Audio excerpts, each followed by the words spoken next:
और अब बारी है पीएम टीम से बात करने की। प्री मिलिट्री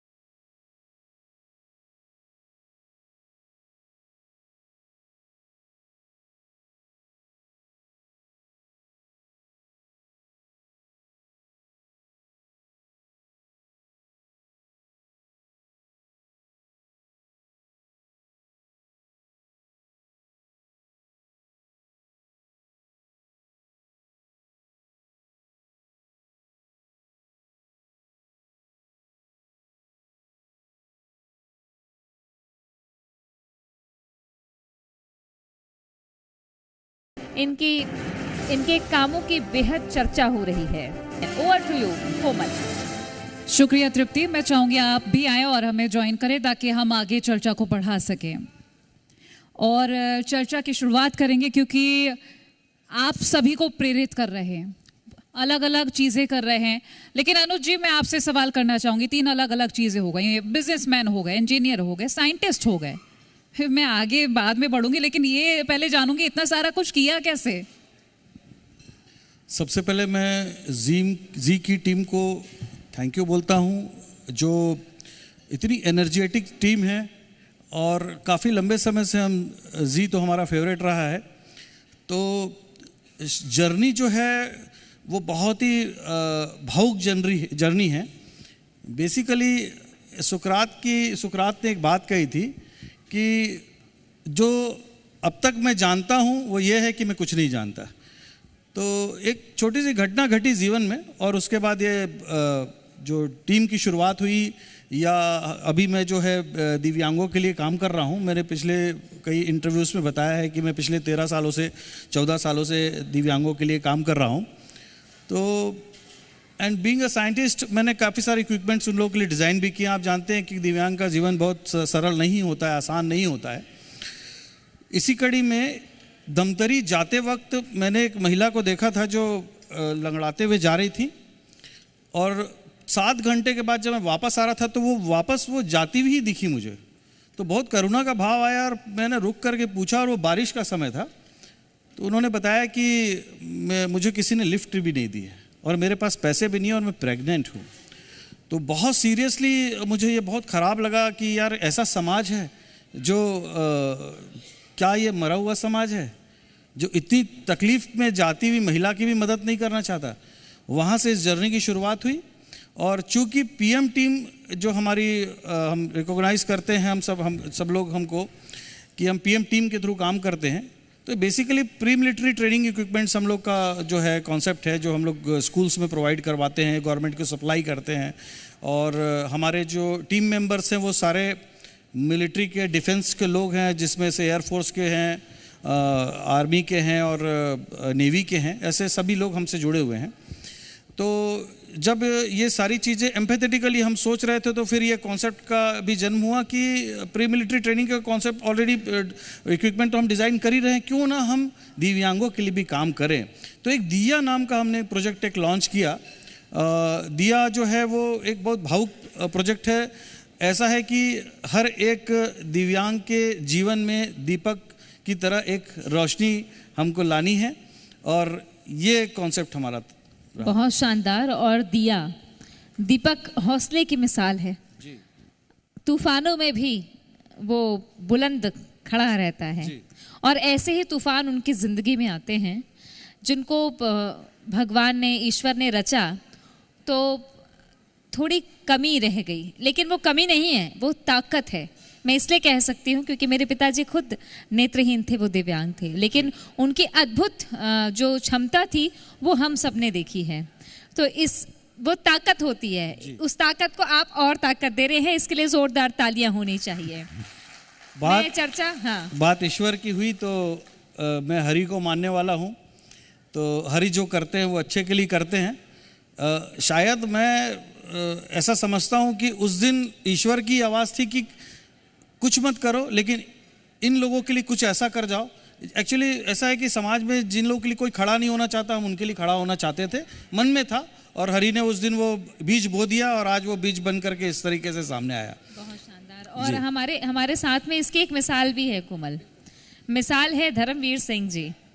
धर्मवीर जी पैरा ओलंपिक में जिस तरीके से आपने एंट्री की और आपने देखा कि खेलों में कितनी अपॉर्चुनिटी रहती है पैरा ओलंपिक में, और आपका सफ़र ज़रूर बताइएगा, और आप पीएम टीम के साथ कैसे जुड़े ये भी बताइएगा। मैं नेशनल में 15-20 मेडल जीत चुका हूँ, gold medal, bronze medal, silver medal. 2005 में मेरा पहला टूर था नागपुर का, वहाँ मैंने पहला मेडल लिया था 2005 से। उसके बाद रेगुलर सफ़र चला, बहुत दिक्कतें आई, तो फिर भी उसे लड़ते हुए आगे बढ़ा। तो उसके बाद फिर पीएम टीम से जुड़ा। इनसे जुड़ने से भी मेरे को लगा कि हाँ, मैं अब सही जगह पे आया हूँ। इन्होंने बहुत सपोर्ट की, आज इनकी वजह से आज मैं यहाँ बैठा हूँ। बिल्कुल। और देखिए जिस तरह से आपने चर्चा की, और ऐसा लगता है कि जिसका कोई नहीं उसका पीएम टीम, क्योंकि बहुत सारी चीज़ें ऐसी हैं जो हम सुन भी रहे हैं। मैंने एक मॉडल भी देखा जो आपने लगाया हुआ है, एक बार उसके बारे में भी चर्चा करेंगे। एक एग्जाम्पल के तौर पे एक नाम लेना चाहता हूँ। थोड़ा नाम बोलने की मेरे को बीमारी है, एक्चुअली ऐसा लगता है, सॉरी। सो अनुराधा अग्रवाल जी एक आईएएस हैं, 2017 बैच की, तो वो दिव्यांग है। एक 10 साल की उनकी बेबी होने के बावजूद वो 8th मंथ की सेकेंड प्रेगनेंसी में आईएएस ऑफिसर इंटरव्यू देने के लिए दिल्ली आई थी। तो उनके जज्बे को मैंने देखा और बहुत प्रेरणा मिली मुझे। एक्चुअली सक्सेस जो है ना, वो 5% ऑफ स्ट्रैटेजी है और 90% ऑफ माइंडसेट है बेसिकली। तो मैंने उनमें देखा कि एक दिव्यांग होने और 8th मंथ की प्रेग्नेंट होने के बाद वो इंटरव्यू कर रही हैं, तो वहाँ से समझ में आ गया कि बॉस अगर ये लोग भी कर सकते हैं और इतनी विषम परिस्थिति में भी अगर वो कर सकती हैं, तो हमें तो ज़रूर उनकी सपोर्ट करना चाहिए। तो choosing empathy over conflict is my own choice basically. So see, अभी हमारे साथ में जो धर्मवीर जी जुड़े हुए हैं, तो देखता हूँ मैं इनके जज्बे को सलाम करता हूँ कि ये एक पैरा ओलंपिक्स में इन्होंने मेडल हासिल किए। इन्होंने काफ़ी बहुत बड़े सारे अचीवमेंट किए, जो शायद रोज़ सुबह उठ करके एक आदमी जॉगिंग करने की सोचता है और वो नहीं कर सकता, बट उन्होंने इतना कुछ अचीव कर लिया। तो मैं जज्बे को सलाम करता हूँ और मैं आशा करता हूँ कि इस समाज में ये चीज़ ज़रूर आएगी कि ना दिव्यांग कहा जाए, ना विकलांग कहा जाए, कुछ भी नहीं कहा जाए, वो सामान्य कहा जाए खाली। बिल्कुल। और इनका परिचय भी ऐसा ही है कि Darshan Singh air force veteran, mister Dibrugarh, mister India की ट्रेनिंग से फौलाद बने। ये बहुत शानदार है। और अब मैं चर्चा करूंगी संजय जी आपसे। संजय दंदोना जी, काफ़ी मजबूत और पुराना चेहरा। जब देश की सेवा में कोई अपनी ज़िंदगी लगाए तो उनके चेहरे हमेशा जहन में रह जाते हैं। आपने मिसाइल इंजीनियर के रूप में आपको जाना जाता है। एयरफोर्स से जब आप रिटायर हुए या एयरफोर्स से आप आए, उसके बाद आपने कैसे सोचा कि पीएम टीम के साथ जुड़कर ये किया जा सकता है, और आज ये कारवां बढ़ते बढ़ते एक और चरण पास आ गया कि आप धर्मवीर जी के साथ बैठे हैं। धन्यवाद। सबसे पहले मैं जी मध्य प्रदेश छत्तीसगढ़ का बहुत बहुत धन्यवाद देना चाहता हूं, और आपने बहुत अच्छा नाम रखा है, एमर्जिंग छत्तीसगढ़। यशस्वी प्रधानमंत्री मोदी जी का 2047 का विकसित भारत का एक स्वर्णिम लक्ष्य है, जो कि छत्तीसगढ़ के विकसित होने के बिना पूरा नहीं हो सकता, और इसलिए इमर्जिंग छत्तीसगढ़ बहुत अच्छा। धन्यवाद।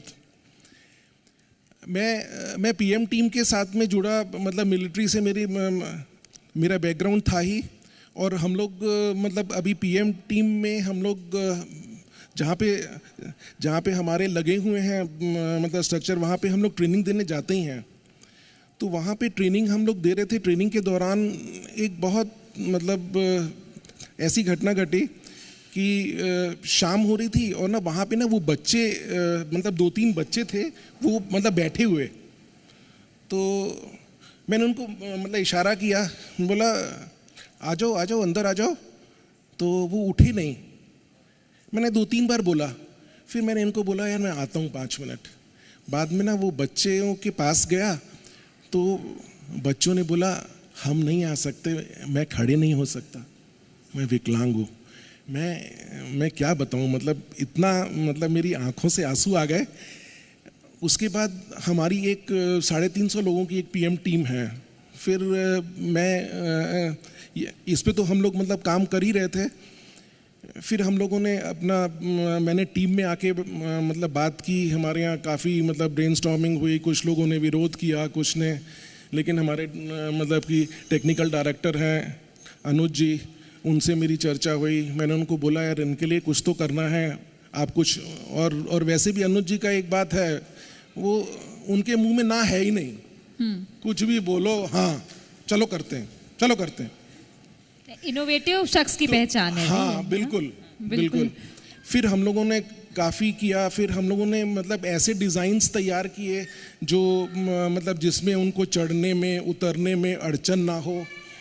और जैसे पीएम टीम की सक्सेस स्टोरी रही है, वैसे इसकी भी बहुत सक्सेस स्टोरी, जहाँ पे भी हम लोग लेके गए हैं मतलब काफ़ी लोगों ने मतलब कि इसको सराहा है।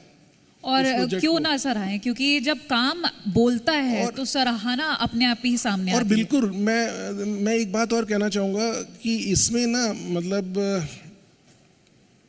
सरकार की ओर से दिव्यांग जनों के लिए बहुत अच्छा नियम भी बनाया हुआ है, इक्वल अपॉर्चुनिटी, बिल्कुल, और फुल प्रोटेक्शन ऑफ राइट्स और सबकी साझेदारी, फुल पार्टिसिपेशन। निश्चित रूप से। और वो हम देख भी रहे हैं, आपके बातों के जरिए समझ भी रहे हैं। राजू हिरवानी जी एक चर्चित नाम, मोटिवेशनल स्पीकर और पीएम टीम के एक अभिन्न सदस्य। मोटिवेशनल स्पीकर, मैंने सुना है कि जब भी कोई बोलता है, कोई भी, अगर मैं किसी की भी बात करूँ तो सामने वाले को इतना मोटिवेट कर देता है कि अगर वो नहीं भी चाहता उसको करता है। लेकिन आप पीएम टीम का एक ऐसा हिस्सा है जो साथ में आगे बढ़ रहे हैं और ऐसे लोगों की मदद कर रहे हैं जिनके लिए शायद कोई आगे आता भी नहीं है। अब मैं इसके इतर बात कर लेती हूँ छत्तीसगढ़ में नक्सलवाद के खात्मे को लेकर। चूँकि अगर पीएम टीम को लेकर हम बात कर रहे हैं, आपके प्रोजेक्ट दिया को लेकर बात कर लेते हैं। डबल इंजन की सरकार है, नक्सलवाद को खत्म करने का टारगेट सेट कर दिया है मार्च 2026 तक। तो इसमें अगर पीएम टीम और प्रोजेक्ट दिया के योगदान की बात करें, वो क्या भूमिका है? नमस्कार, जी टीवी का मैं धन्यवाद करता हूँ। मेरे ख्याल से हम सेकंड टाइम इस पैनल में बैठे हैं जी के साथ। और मोटिवेशन स्पीकर होना बहुत मुश्किल काम है, क्योंकि इस दुनिया में मैक्सिमम लोग कहीं ना कहीं दिमागी रूप से विकृत हो चुके हैं, क्योंकि जिस परिस्थितियों में आज जीवन को चलाना पड़ रहा है, स्पेशली दिव्यांगजनों को। तो वैसी स्थिति में हमने सोचा कि पूरे छत्तीसगढ़ में करीब 25 जिले हैं जिसमें दिव्यांगों का स्कूल है। वैसे तो 33 जिले हैं अपने पास, लेकिन 25 जिलों में दिव्यांग स्कूल है। और वैसे स्कूलों को हम टारगेट कर रहे हैं कि वहाँ दिया प्रोजेक्ट को लेके जाया जाए सरकार के गाइडलाइन में, और सरकार के साथ मिल के हम उन दिव्यांग बच्चों को एक सुनिश्चित भविष्य देना चाहते हैं। सिर्फ एजुकेशन स्टडी के साथ साथ अगर फिजिकल एक्टिविटी और मोरल सपोर्ट और मेंटली स्ट्रांग बनाया जा सके दिया के माध्यम से। क्योंकि आप देखे होंगे कि बस्तर में जो नक्सलवाद है उसमें मुख्य धारा में अभी तो लोग वापस हो रहे हैं, जैसे विजय शर्मा जी ने बताया।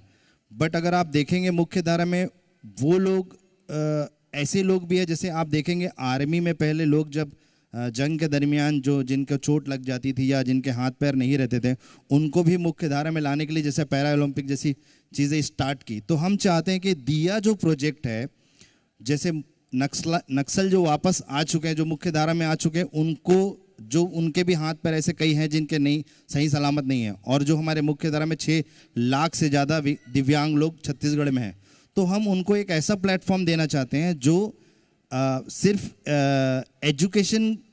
एजुकेटेड ना हो के एक उनके पास स्किल डेवलप हो जाए, जिससे वे अपने जीवन को और सुचारू रूप से चला सके।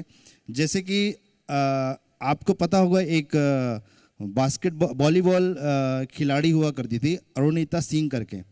उनका ट्रेन एक्सीडेंट में दोनों पैर कट गए, और जब उनको उठाया गया तब चूहे उनके पैरों को कतर रहे थे। रेलवे प्लेटफॉर्म में करीब वो 12 घंटे से ज़्यादा रात भर पड़ी रही, और वो जब जीवन से हार चुकी थी, अब मेरे पास कुछ नहीं बचा, जब एक बास्केटबॉल प्लेयर हो के मैं कुछ नहीं कर पा रही हूँ, ऐसा उनको जब फील हुआ, तब किसी ऐसे ही मोटिवेटर ने उसको सलाह दी कि भाई दुनिया में ऐसे लाखों लोग हैं जिनके पास हाथ पैर नाक कान गला ऐसी कई चीज़ें नहीं होती है जो आपके पास, तो फिर भी जज्बा तो है, जुनून तो है। और ऐसे ही एक मोटिवेशन से उन्होंने जो हिमालय की एक प्रतियोगिता होती है जिसमें दिव्यांग लोग जाके माउंट एवरेस्ट में चढ़ते हैं, उसमें वो विजेता बनी और माउंट एवरेस्ट में दिव्यांग होकर उन्होंने चढ़ लिया। तो फिर ऐसा काम हम करना चाहते हैं अपने दिया प्रोजेक्ट के माध्यम से, यही कहना चाहूँगा मैं। बहुत ही शानदार। और इस टीम को अगर देखें आप एक बार, तो एक तो मोटिवेशनल स्पीकर,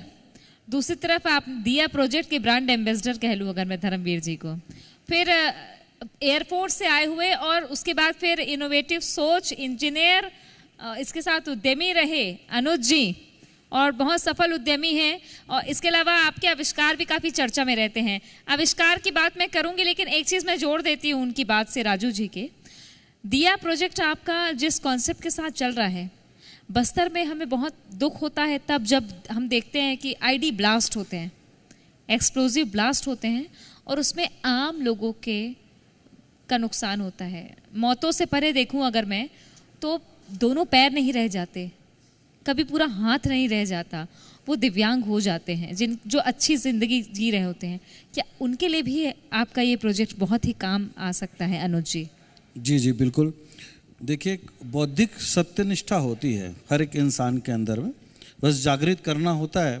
जब चक्षु जाग जाते हैं तो समझ में आ जाती है चीज़ें कि किसी की तकलीफ़ कैसे महसूस की जाती है, इसको एम्पैथेटिकली आप समझते होंगे।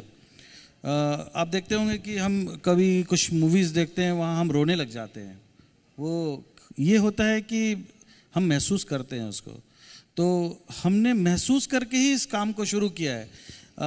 अब देखिए, जैसे नक्सलवाद है, वहाँ पे ब्लास्ट हो गया या अन्य किसी जगह पे कोई एक्सीडेंट हो गया, तो होता यूँ है कि हम जब नक्सलवाद में स्पेशल जब बात करते हैं तो उनके बच्चे जो होते हैं ना, वो उनके अंदर में भी जज्बा है हमारे देश के लिए कुछ करने को। अब अगर पेरेंट्स अगर विकलांग हो गया, दिव्यांग हो गया, तो हम उनको लेकर के आते हैं मुख्य धारा में, हम उनको एक्सरसाइज यूनिट्स देते हैं, उनकी हेल्प करते हैं कि आप वापस से आ जाएं। जो इतना एक विषम परिस्थिति से आप ऑलरेडी निकल रहे हैं, क्यों ना आप मुख्य धारा में आकर के हमारे साथ जुड़ करके सरकार के साथ कंधे से कंधा मिला करके हम काम करें। तो ये एक प्रेरणा स्रोत भी है। और चूँकि प्री मिलिट्री ट्रेनिंग के इक्विपमेंट्स ऑलरेडी हम बना ही रहे थे, तो जब ये इक्विपमेंट्स हम लोगों ने डिज़ाइन किए तो हमको उनकी अंदर की एक जो जीवंत भावना है वो समझ में आई। एक आप कहते हैं ना कि जब किसी से आप बात करें तो आंखें आपकी बात कहती है, तो उनकी आंखें कहती थी कि प्लीज़ हमारे लिए कुछ करिए। बस जो ये जज्बा आया और उसके बाद से सारी चीज़ें शुरू हुई और हम हेल्प कर रहे हैं। अच्छा, मैं आपसे एक और सवाल लेना चाहूँगी। चूँकि आप साइंटिस्ट हैं तो आपका एक आविष्कार काफ़ी ज़ोरों पर, मैं उसको बताऊं लेकिन उससे अच्छा आप ज़्यादा डिटेल में अच्छे से बता सकेंगे। और कैसे उसको आपने उसका आविष्कार किया, क्या सोच के, किस विचार के साथ? काफ़ी सारे हैं। बिल्कुल, सुन के ही ऐसा लग रहा है कि कुछ अलग सा है। और मतलब हथियार भी ऐसा जिससे कोई नुकसान ना हो। No life loss weapon. No life loss weapon. आप लोग का इंटेलिजेंस ब्यूरो भी है, ऐसा लगता है कि इतनी सारी डीप रिसर्च कर लेते हैं आप लोग। एनीवे, इसके पहले का एक और मैंने एक इनोवेशन किया था, नो फ्यूल व्हीकल के बारे में मैंने पिछले टाइम भी बताया था। ये नो लाइफ लॉस वेपन का जो एक आइडिया है वो ऐसा है कि आपने जो अभी थोड़ी देर पहले बताया कि ब्लास्ट हो जाते हैं, लोग मर जाते हैं, कई लोगों के पैर कट जाते हैं, हाथ कट जाते हैं, और वो फिर उसके बाद कैसी ज़िंदगी जीते हैं। और वो क्यों होता है? एक इंसान को क्यों मारना चाहता है? क्यों ऐसी टेक्नोलॉजी ना हो कि अगर हम किसी को अगर वेपन यूज़ भी कर रहे हो तो वो थोड़ी देर के लिए सबकॉन्शियस हो जाए। हो सकता है 4 दिन के लिए, 10 दिन के लिए, 8 दिन के लिए वो सब कॉन्शियस हो जाए। उसकी गिरफ्तारी करके आप ले आए, इंट्रोगेशन करें और उसके बाद उसको छोड़ दे। एक तरीके का एक ब्रेन पैरालाइज या ब्रेन डेड। देखिए क्या होता है ना कि जब एक इंसान अपनी फैमिली को छोड़ के हमेशा के लिए चला जाता है ना, तो वो जो दुख झेलती है वो उसकी फैमिली झेलती है। वो समझते हैं, उसके बच्चे समझते हैं, उसकी वाइफ समझती है और कई सारे उसके फैमिली मेम्बर्स उसको, और अगर मान लीजिए वो कमाने वाला एक है तो और लोगों को तकलीफ बढ़ जाती है। तो हमने ये सोचा कि खास तौर से मिलिट्री के लिए, इंटेलिजेंस के लिए, या हमारे अन्य किसी भी देश में जहाँ भी लड़ाई होती है या हमारा देश भी किसी से लड़ता है, तो हम किसी को मार क्यों रहे हैं, क्यों ना हम उसको ब्रेन डेड करके छोड़ रहे हैं, बस वो चलता फिरता रहेगा बट, और उसके बाद कुछ दिनों के बाद वो ठीक भी हो जाएगा। ये एक आविष्कार मैं करने की कोशिश कर रहा हूँ। बट मैं आपको अभी बता देता हूँ कि मैंने इसके लिए पीएमओ लेटर डाला है। अभी मुझे इसकी पूरी मतलब अथॉरिटी नहीं मिली है। उनका ये कहना है कि जैसा चल रहा है वैसा ठीक है, और आप अगर इसमें कुछ इनपुट डालना चाहते हैं तो आप आके हमसे सारा कॉन्सेप्ट डिस्कस करें। बहुत शानदार, आपकी पहल करना ही अपने आप में एक बड़ी बात होती है। धर्मवीर जी, हाँ जी, बताइए आप जानकारी। अनुज, मैं एक और जानकारी आपको दे देता हूँ कि 3 दिसंबर को हम लोगों को सारे दिव्यांग लोगों को लेकर के पीएम साहब के सामने जाना है और हम लोगों को उनके सामने प्रेजेंटेशन देनी है। आपने अभी जो हमारा जो दिवस गया, मैं भूल रहा हूँ उसका नाम, क्या बोलते हैं उसको अभी, हाँ नहीं, एक अभी दिवस था, दिव्यांग दिवस था ना शायद, योगा दिवस, योगा डे। हाँ, तो योगा डे को हम 3 दिसंबर दिव्यांग दिवस के दिन पीएम साहब के सामने में मनाने वाले हैं। वाह, बहुत शानदार, बहुत ही शानदार। दिसंबर का इंटरनेशनल पीएम टीम जी पीएम के सामने जी बताएगी कि वो क्या कर रही है ना। धर्मवीर जी, बहुत खास मौका होने वाला है। हमने पहले भी जब चर्चा की राजू जी से, संजय जी से, लेकिन आप जब जुड़ रहे हैं तो ये बहुत खास मौका है कि दिया दिव्यांगों के लिए। आप क्या कहना चाहेंगे अपने साथियों को जो खेल में आना चाहते हैं, जो बच्चे आना चाहते हैं, वो पीएम टीम के साथ जुड़ के कैसे आगे बढ़ सकते हैं? मैं जितने और दिव्यांग लोग हैं उनको मैं यही बोलना चाहता हूँ कि अपने आप को पहली बात तो दिव्यांग ना समझे, एक सामान्य व्यक्ति समझे। और 2014 में जब माननीय प्रधानमंत्री जी ने विकलांग शब्द को दिव्यांग बोला गया था, तो उस समय मेरे को ये लगा कि दिव्यांग हम लोग जो मानसिक सोच से जो विकलांग है वो मानसिक लोग से है, मतलब नहीं, ज़रूर ये सोच जो है वो हर किसी के जहन में होनी चाहिए। और बहुत अच्छी पहल के साथ आप एक बार फिर आए हैं। हर बार कुछ नया, हर बार कुछ नया जोश, हर बार कुछ नया हौसला। आपको ढेर सारी शुभकामनाएं। ऐसे ही छत्तीसगढ़ से पूरे देश दुनिया तक पीएम टीम जाए। बहुत शुक्रिया आप सभी का हमारे साथ जुड़ने के लिए। ओवर टू यू कोमल। शुक्रिया तृप्ति। और इमर्जिंग छत्तीसगढ़ के इस सफ़र में आज दुर्ग भिलाई में हमने बातचीत की कि यहाँ पर क्या नया हो रहा है, किस उड़ान के साथ आगे बढ़ रहे हैं और किस मोटिवेशन के साथ आगे बढ़ रहे हैं, और क्या क्या योजना है लोगों के लिए, क्या क्या यहाँ पर काम हो रहे हैं, किस हिसाब से, किस स्पीड से वो विकास आगे बढ़ रहा है। हर एक सवाल के जवाब हमने आप तक पहुँचाए हैं। ये सफ़र यहाँ नहीं रुकेगा, आगे बढ़ता